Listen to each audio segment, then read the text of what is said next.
In the summer of 1944, amid the hedgerows of Normandy, a small German anti-tank detachment, two Jagdpanzer IVs, four Pak-40s, and barely 100 exhausted men, executed a plan so unorthodox it was first dismissed as madness.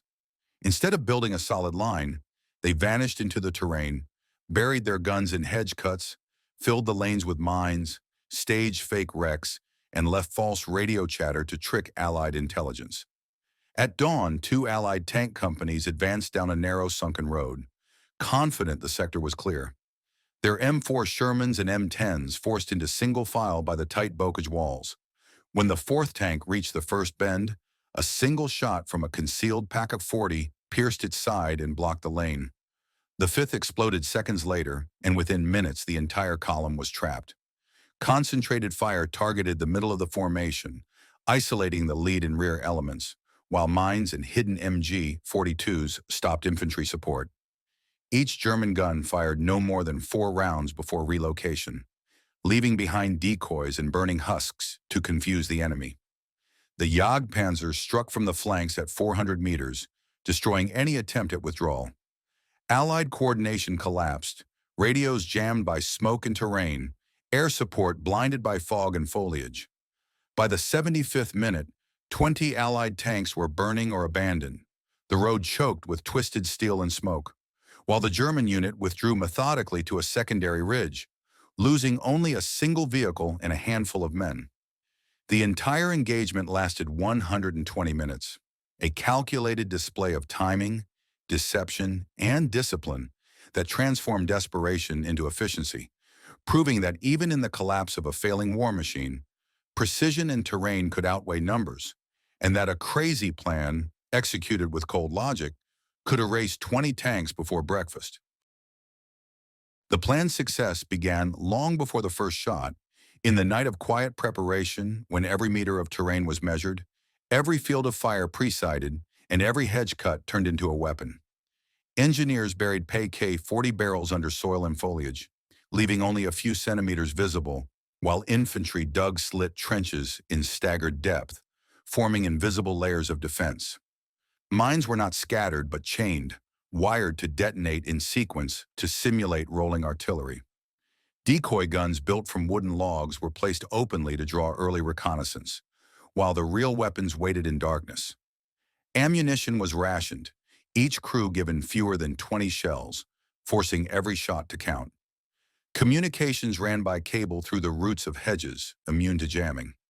The Jagdpanzer IVs were hidden behind natural earth banks, their engines cold, their optics already aligned toward the expected flanking route. The officer in charge imposed one rule: no premature firing, no independent action, only timed, coordinated ambush by order.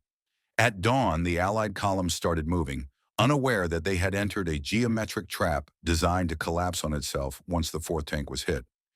Every hedge concealed not men, but mathematics, angles, distances, and firing intervals calculated to within seconds. When the first PK fired, others waited exactly 8 seconds before joining in, creating the illusion of dozens of guns. Smoke from burning Shermans was used as cover for relocation, a deliberate tactic rehearsed during the night. The Germans never fired continuously. They fired in bursts, silenced, then struck again from a new line. Their movement followed a pre-mapped clock. Fire, move, fire, move, each cycle lasting 4 minutes. Within an hour, Allied crews could not distinguish between real and phantom positions. The bocage turned into a labyrinth where every turn promised another invisible gun. The crazy plan was not chaos but system, a mechanical rhythm of precision that turned 20 armored vehicles into wrecks before the enemy even understood where the front line truly was. By 6:30, the valley was smoke and echo, the hedgerows flashing in short bursts that revealed nothing of the shooters. Allied crews fired blindly into trees and barns, convinced they faced a full German battalion, but the defenders numbered fewer than 100.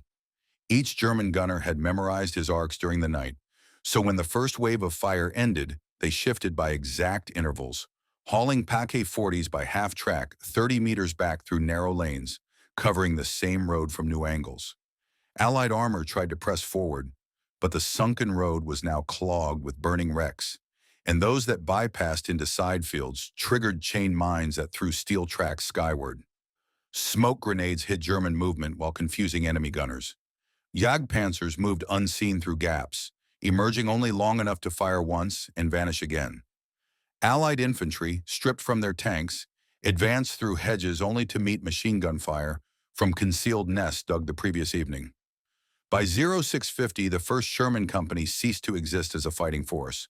Out of command, out of formation, most of its surviving tanks reversing in panic, some crushing their own support vehicles in retreat. Aerial support, called by radio, found no visible enemy, only a maze of wrecks and smoke. German crews exploited every pause, firing 2 shells per gun before immediate repositioning, conserving ammunition and time. One Jagdpanzer struck 3 tanks in under 3 minutes from a blind angle, then switched off its engine and waited. Allied officers mistook silence for retreat and ordered pursuit, sending the 2nd Company into the same trap. At 7:10, fresh Shermans entered the burning corridor, unaware that the apparent withdrawal was bait. Hidden gunners who had been silent for nearly 20 minutes reopened fire with surgical accuracy, hitting turret rings and engine decks in perfect sequence. Within minutes, another wave of destruction unfolded. Debris, blocked movement, confusion, and collapsing command structure. By 7:30, the narrow French lane that had looked so harmless an hour before was a graveyard of steel, with 20 tanks gone and no clear enemy in sight. Only the pattern of an invisible plane executed with mechanical precision and cold discipline. By 7:35, the German detachment had already begun its final phase. Controlled withdrawal under the same structure that had guided its attack. No panic, no rush. Just silent coordination through buried field lines and hand signals. Gunners packed remaining shells, loaded them on half-tracks, and rolled the PaK-40s back through narrow hedge tunnels prepared overnight. Jagdpanzers covered their retreat, moving parallel behind hedges, engines off between bursts.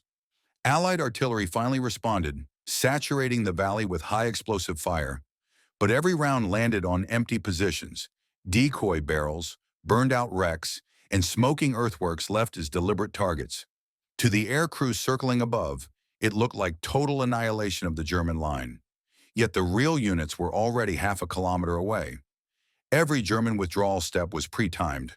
3 minutes of fire, 1 minute of movement, repeated until contact was lost.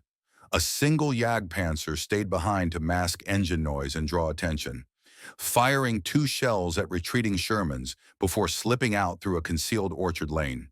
The entire German element regrouped on a ridge overlooking the same road where 20 tanks now lay, destroyed or burning. Allied radio traffic was chaotic. Reports of multiple gun lines, unknown minefields, and heavy resistance, though the real enemy's strength had never exceeded 6 guns. In 2 hours of combat, German ammunition was nearly spent. Yet morale remained unbroken because the plan had achieved every objective. Stop the advance, force Allied command to misread the scale, and extract without collapse. At 8 o'clock, the last German vehicle cleared the engagement zone, engines running low to avoid detection, crews calm, following the final order to leave no trace of movement. Behind them, the valley burned, the air filled with the hiss of ruptured fuel lines and the slow detonation of abandoned shells. The entire battlefield, once a narrow French lane, had become a monument to precision under pressure.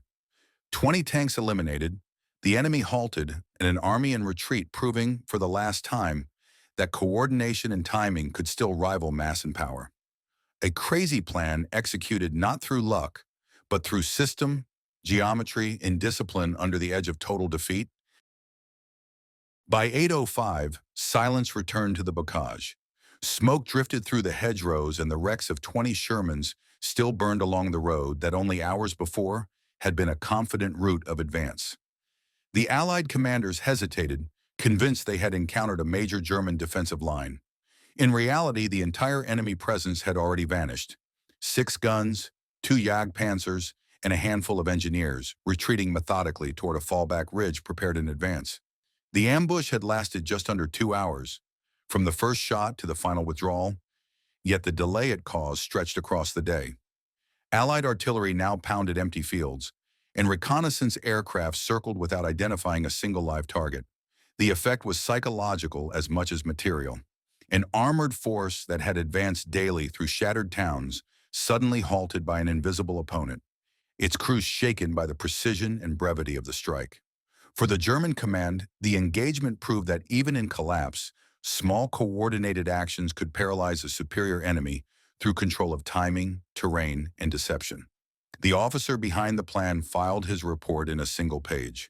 20 tanks destroyed, 1 vehicle lost, objective achieved, unit intact. No triumph, no emotion, just results. Later analysis confirmed what the battle had demonstrated. Static defense was obsolete, but fluid. Time defense, firing, moving, vanishing, could still neutralize mechanized superiority.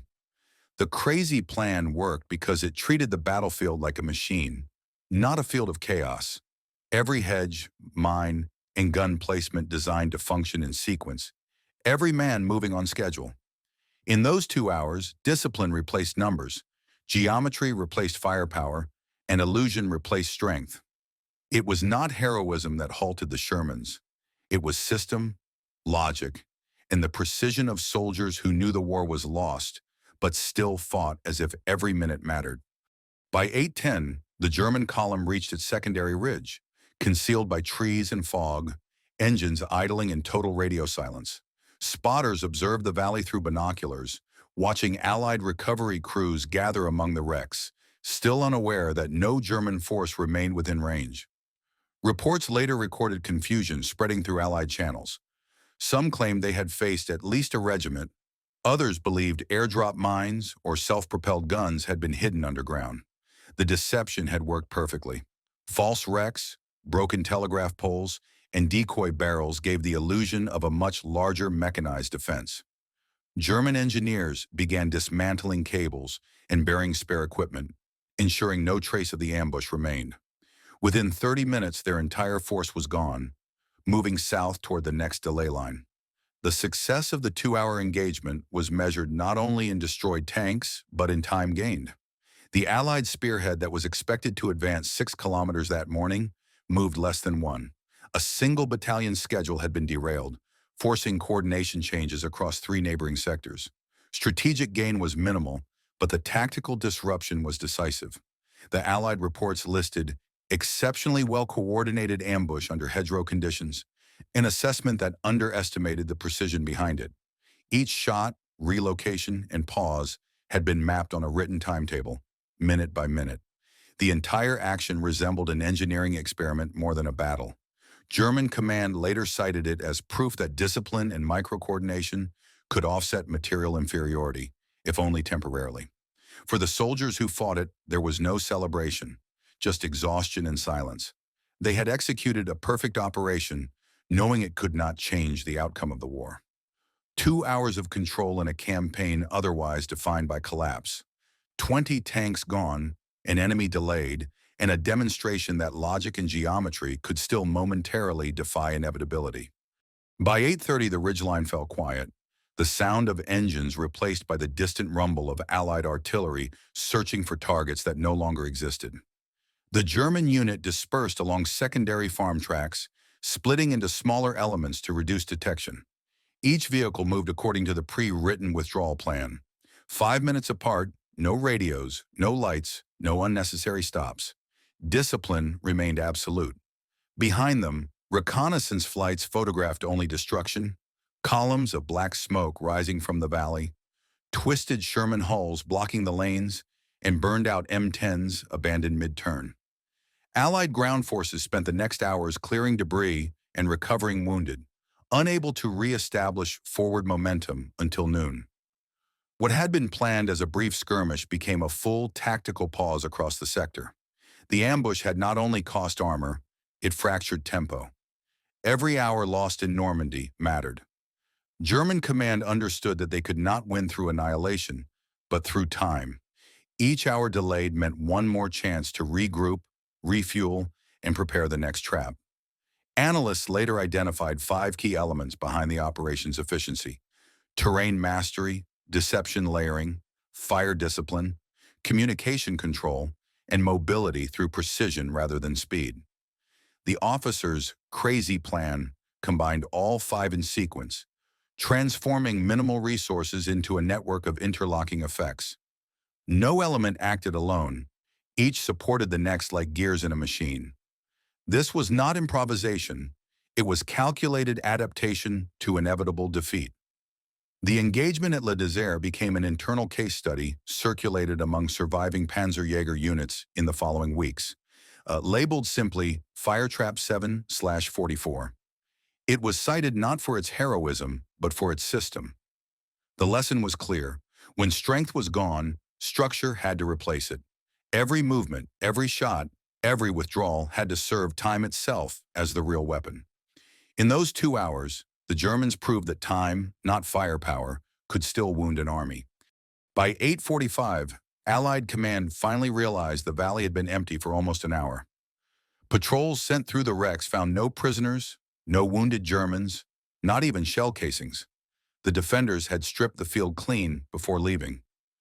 The precision of the withdrawal confused intelligence officers, who reported the incident as limited engagement with unknown strength. Aerial photos later revealed the absurd truth: 6 firing positions, 2 armored vehicles, and a few dozen footprints, evidence of a battle executed with surgical discipline. The psychological impact on Allied crews was lasting. Tank units that once moved confidently through the bocage now advanced with caution, halting for reconnaissance at every hedge, delaying the offensive tempo across multiple divisions. What had been a localized ambush spread its influence far beyond its map coordinates. German analysts later described the engagement as asymmetric efficiency, the ability to multiply effect without multiplying force. Every detail of the plan illustrated that idea. Limited ammunition converted into maximum destruction, enemy mobility turned into a disadvantage, confusion engineered through simplicity. The officer who designed it never named himself in reports. His after-action summary used no personal pronouns, only times, distances, and results. The document read like an engineering log, not a military record. Allied observers reconstructed the timeline from wreck analysis and shell trajectories, confirming a 2-hour window from first contact to full silence. The conclusion shocked even experienced tacticians. Numerical superiority did not guarantee survivability in terrain where every meter could be pre-calculated. The crazy plan was no miracle, no legend. It was a system that translated desperation into order. Its success showed how a dissolving army could still produce moments of technical perfection. In the grand scale of the Normandy campaign, it changed nothing. Yet for those 2 hours, it reversed the equation of power. One side had the numbers, the other had control, and control won. By 9 a.m., the battlefield was nothing but wreckage and silence. The hedgerows blackened and still smoldering. Allied recovery crews worked methodically, dragging ruined Shermans from the sunken road, their tracks twisted like wire. The delay spread through the chain of command. Artillery units lost synchronization, infantry schedules collapsed, and air sorties were redirected to targets already neutralized. Every element of the Allied system, designed for speed and coordination, faltered against the simplicity of a 2-hour ambush. The German detachment, now miles away, had already refueled and reloaded from hidden depots, preparing to repeat the process elsewhere. Their officers analyzed the engagement in field notes. Target density achieved through route constriction, fire effect multiplied by timing. Nothing about heroism or emotion, only variables, results, and timestamps. Post-war assessments would call it tactical minimalism, a doctrine where efficiency replaced aggression. It represented a final stage of the German war machine's logic, to transform shrinking resources into precision instruments. By denying the enemy predictable engagement, they created uncertainty that cost more than material. It cost initiative. For the Allies, the lesson was immediate. Mass and confidence could not overcome terrain used as a weapon. Every hedge, every turn, every silence concealed intent. For the Germans, it proved that collapse did not mean incompetence. Even as the army disintegrated, fragments still fought with mechanical exactness. Analysts later summarized the engagement with a single phrase: victory through delay. 20 tanks lost, 6 hours of operational paralysis purchased, and a legend born not from myth but from arithmetic. 2 hours of calculation against 20 machines of war. By the end of that day, reconnaissance finally mapped the full extent of what had happened. A single ambush, 2 hours long, executed by a force so small it barely registered on strength reports. Yet the wrecks of 20 Allied tanks still smoldered across 1 square kilometer of French countryside. No medals, no propaganda, no names, just a line in an operations log and a ripple through military analysis that would last decades. Later studies by both sides reconstructed the engagement minute by minute, confirming what the field data had already shown. The outcome had not depended on luck, firepower, or technology, but on exact synchronization between men, machines, and terrain. Every hedge had been a coordinate, every shot a decision bound by timing. The plan's designer had not sought glory, he had pursued efficiency. He understood that in a war of overwhelming numbers, survival demanded precision beyond reason. His crazy idea, decentralized fire control, constant relocation, and the use of deception as a force multiplier, became a blueprint for future small unit tactics. The ambush near Le Désert entered post-war manuals as a case study in microdefense, where limited elements delay mechanized forces through logic, not strength. For the Allied side, it became a cautionary tale about terrain, complacency, and the illusion of momentum. For historians, it marked the point where the industrial war briefly turned mathematical. A battle fought like a timed equation. 2 hours, 6 guns, 20 tanks. No speeches, no heroes, only precision under collapse. The engagement ended as it began, quietly, efficiently, and without glory. Proof that even in defeat, discipline and timing could still dictate the field. If you enjoyed this video, don't forget to like, comment, and subscribe for more World War II stories.